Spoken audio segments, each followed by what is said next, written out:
Hello everybody, this is Trying to A-Level, and today we will be doing the live theatre question for set design, and in particular we will be doing the play Lovesong by Frantic.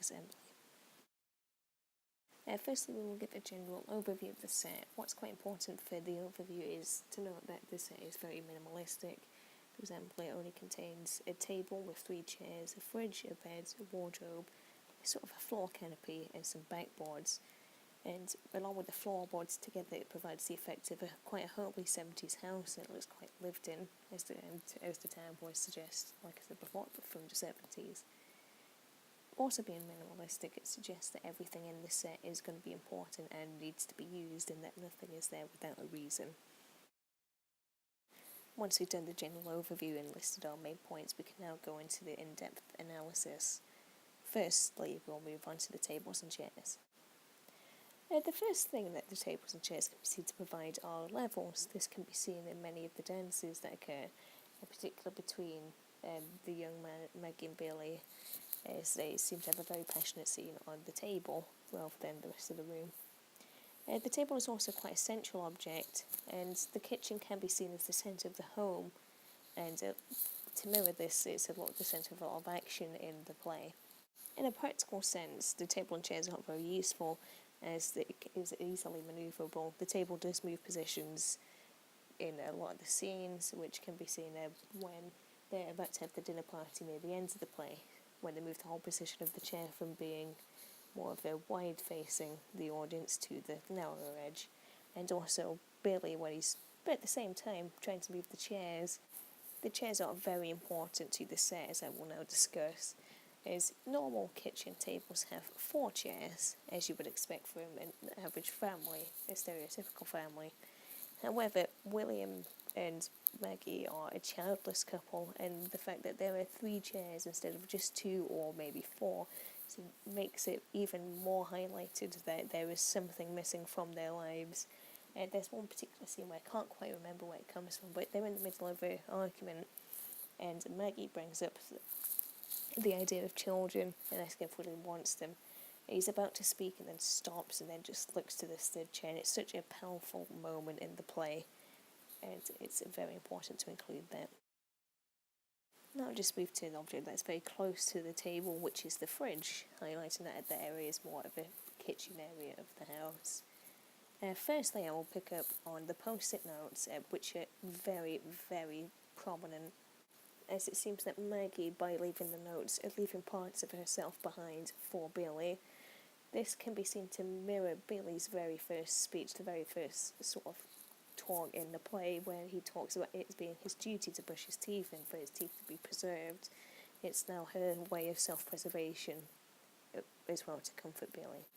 The post-it notes are also a sign of dramatic irony, as we can see a lot of the times with the younger Billy that he describes the post-it notes that Maggie leaves as being a nag and an inconvenience for him. And as we see the timelines of the play happening almost simultaneously, we see how precious they slowly become to the older Billy. And just a quick point I'll put in as well. Apart from the post-it notes, the fridge has very practical use, as it is an entrance and an exit to the wing, which is seen when we see the very first appearance of the younger Maggie when she comes out of the fridge. Another practical yet metaphoric use for the fridge are for props.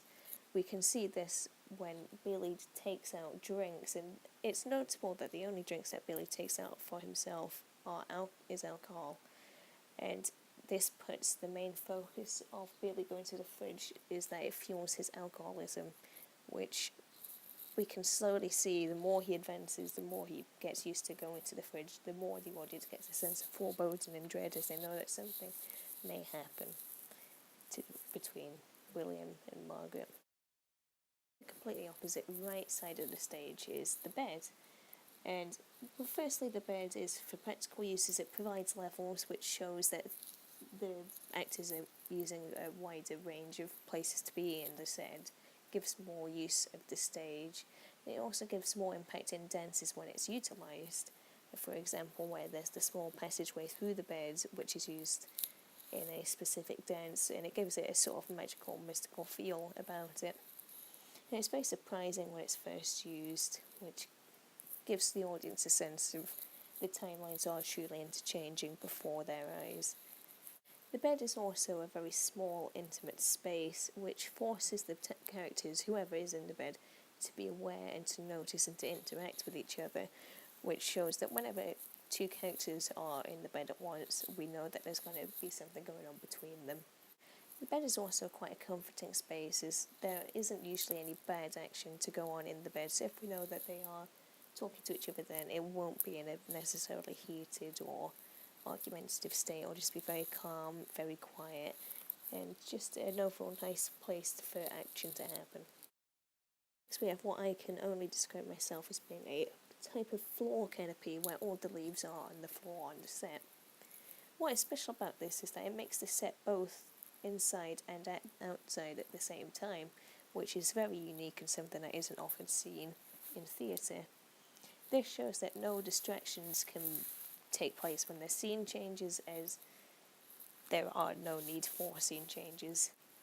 This also is impactful as it means that action can take place at two places at once, and this can be seen where there's William and the younger William and Mary talking about where Billy has been for the past couple of days when he's not been at work, and he says that he comes outside to just sit and read and be on his own, and this is reflected in right next to them where the older Billy is sitting and doing exactly what Billy is describing. It also makes Billy's speech about time and how timelines could be happening at once clear that that is in fact happening on stage, not necessarily in the correct order as well, as one can guess by the end of the play.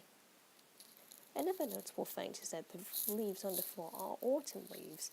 These can be seen as the warm, loving colours, as is the relationship is usually between Billy and Margaret. And also, it can seem that summer, which can be seen as the best season, has just passed, and that winter, the most destructive season, is soon approaching. And this can give the sense of decay and therefore foreboding, as it foreshadows that the end can soon be approaching. Another fairly smaller point to put in is the wardrobe. The main thing about this is that it is access to the wings, and it makes transitions more easy and fluid. This is seen when Maggie pulls out the older Margaret from the cupboards to take part in a dance, and also when the older Maggie pulls out William during a separate dance sequence where it shows interaction between the younger and the older generation. Kind of harder point to put in is the backdrop, which is made up by several different slates, which is very unique as it allows the different angles allow and provide many entrances and exits for the cast to go through, which makes it a bit more exciting to see where they're coming from and where they're going. It also allows projections, which means that multimedia is incorporated. This can show conveyance of character memories, like the cave paintings or the starlings, but it can also be interactive with well-done choreography, like when the young Maggie is sort of moving these white balls of white. Whilst this can be a really, really interesting thing to dwell into, I wouldn't stay on this too long in the exam, and this is a set design question, and focusing too much on the multimedia will make it seem like you're trying to answer a sound and lighting question rather than a set design question. On the other hand though, if the multimedia wasn't incorporated, the set would soon become very plain and boring, so I would make some reference to it. So that's the general view of the main points that you should put in, and so now take a look at the general exam question. I'm just going to pre-apologise for this slide as I've not put much on it because I didn't put much thought into it, so I'm going to try and cover it with words from my audible mouth. So let's go with that. So first you would do a general overview of the set like I showed at the beginning, and then go into the individual aspects which I've just talked about. What's important to include is the audience responses to the set, as everything that is done for a purpose, and the purpose should not be other than to provide a specific reaction or thought from the audience. Also always try to include detail, like try and remember what the set objects are made out of, or where they are in particular, as this detail just puts a deeper understanding into your knowledge of the set.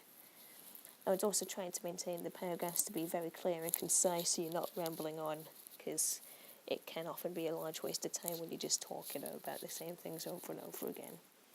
A point that I didn't put on here is always make sure that you refer back to the question. If the set is asking for specific audience responses, then always open and close your paragraph with reference to how the audience would respond. So that was my very quick crash course through the set design question for the Lovesong set. Trying to do well on your exams, just remember to revise, and hopefully it all should go well, and good luck. Thank you very much for watching. Please feel free to like, comment and subscribe if you think that there's anything I could improve on, or if there's any certain topics you would like me to dwell into. Might not even necessarily be theatre studies, but just put it down there so I can evaluate it all. Alright then, thank you everybody, thank you for watching. Bye bye for now.